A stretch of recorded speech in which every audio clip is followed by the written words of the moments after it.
श्रीमद्रामायणे वाल्मीकीये आदिकाव्ये उत्तरकाण्डे सप्तसप्ततितमः सर्गः।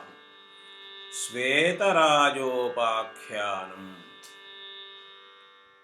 पुरा त्रेतायुगे राम हिरण्यं बहुविस्तरं समन्ताद्योजनशतं निर्मृगं पक्षिवर्जितम्। तस्मिन् निर्मानुषेरण्ये कुर्वाणस्तप उत्तमम् अहमाक्रमितुं सौम्य तदरण्यम् उपागमम्।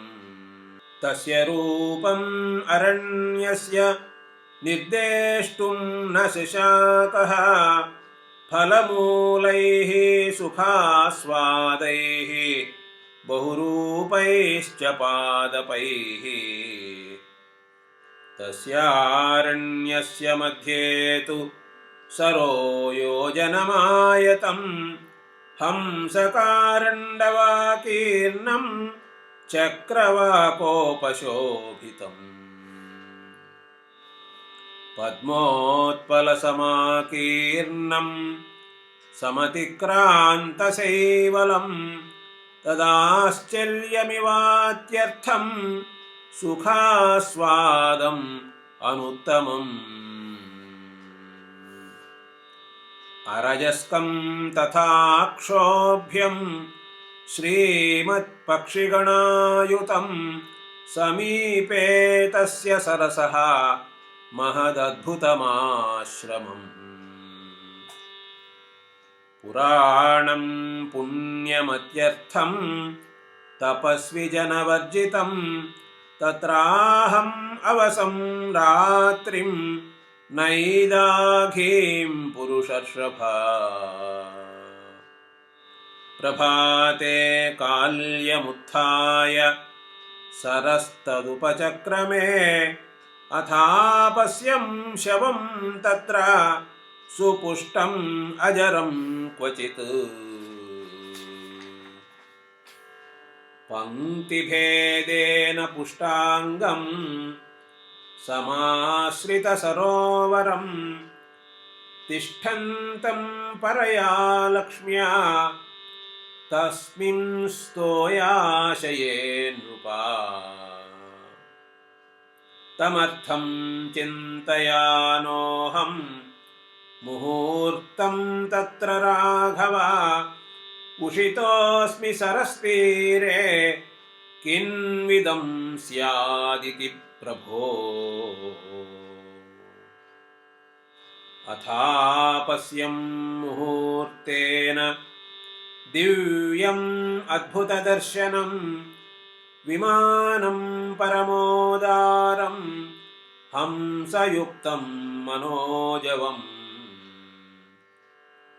अत्यर्थं स्वर्गिणं तत्र विमाने रघुनन्दन उपास्तेऽप्सरसां वीरा सहस्रं दिव्यभूषणम्।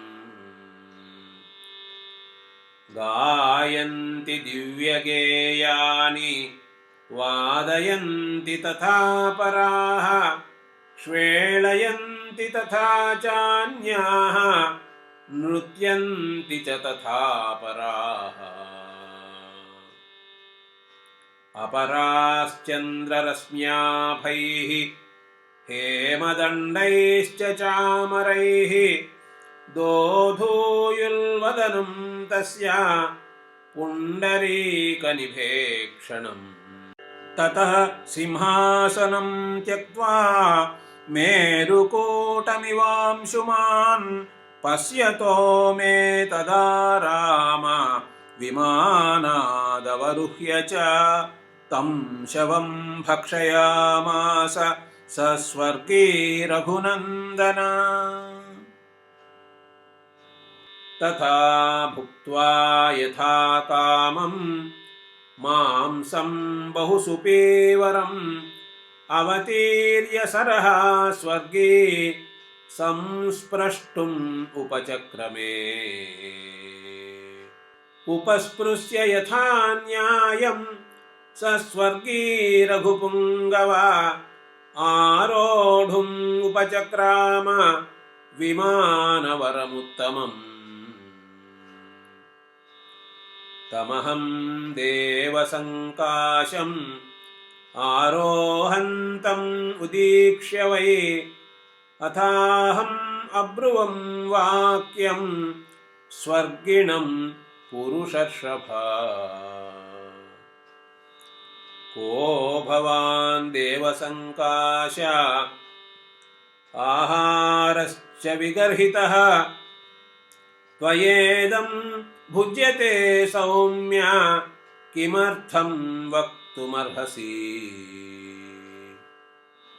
कस्य स्यादीदृशो भावः आहारो देवसम्मतः आश्चर्यं वर्तते सौम्य श्रोतुमिच्छामि तत्त्वतः